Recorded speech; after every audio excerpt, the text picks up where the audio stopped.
Tim ta' riċerkaturi f'pajjiżna fi-skiet tal-laboratorji fl-Università ta' Malta qed jaħdmu fuq riċerka bl-isem Imprint li potenzjalment tista' twassal għal dijanjosi aktar bikrija tal-kanċer f'persuni li diġà kellhom kanċer fil-passat.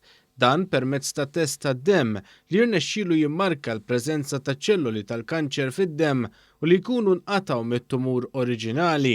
Il-professur Christian Sherry li qed imexxi din ir-riċerka qal kif dan id-dijanjosi kmieni jista' jwassal sabiex il-pazjent jirċievi trattament li jkun iżjed effettiv u b'inqas effetti mhux mixtieqa.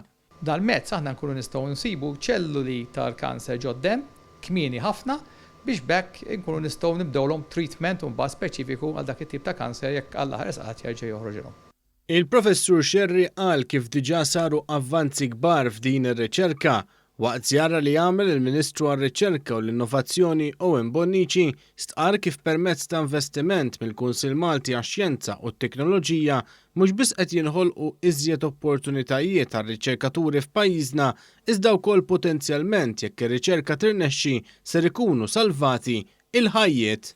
Qed ninvestu 200,000 euro minn fondi ta' riċerka li jmexxi l-qudiem l-MCST sabiex dan il-proġett ikun jista' jimxi l-qudiem għal ġid tal-pazjenti Maltin u anke dawk barranin li jutilizzaw is-sejbien ta' riċerka li qed jagħmlu dawn ir-riċerkaturi bravi ħafna.